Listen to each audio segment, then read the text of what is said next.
All right, get serious.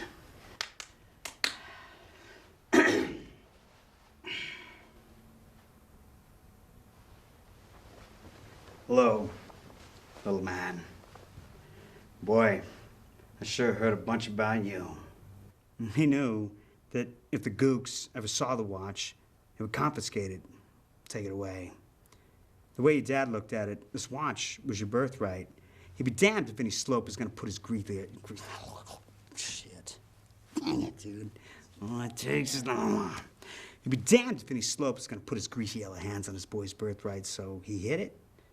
See, it was a good friend of your dad's. We were in that Hanoi pit of hell together over 5 years. Hopefully, you'll never have to experience this yourself, but when two men are in a situation like me and your dad were for as long as we were, you take on certain responsibilities of the other. If it had been me who hadn't made it, Major Coolidge would be talking right now to my son, Jim. But the way it turned out is talking to you, Butch. I got something for you.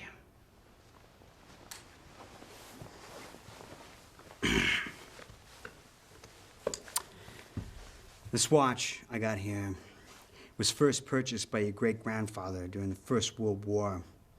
It was bought in a little general store in Knoxville, Tennessee. Made by the first company to ever make wristwatches. It was, till then, people just carried pocket watches. It was bought by Private Doughboy Ryan Coolidge the day he set sail for Paris. This was your great-grandfather's war watch, and he wore it every day he was in that war.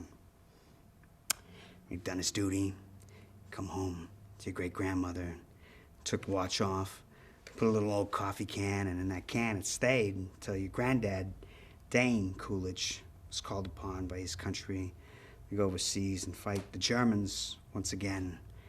This time they called it World War II. Your great-grandfather gave this watch to your granddad for good luck. Unfortunately, Dane's luck wasn't as good as his old man's. Dane was a Marine, and he was killed, along with all the other Marines at the Battle of Wake Island.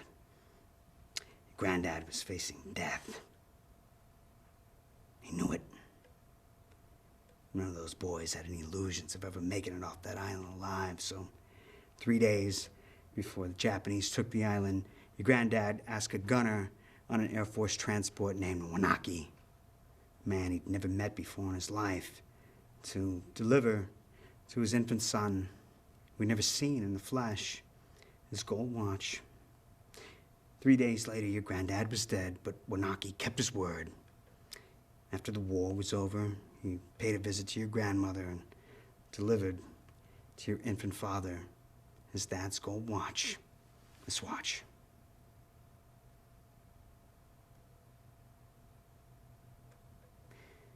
This watch was on your daddy's wrist when he was shot down over Hanoi. He was captured and put into a Vietnamese prison camp.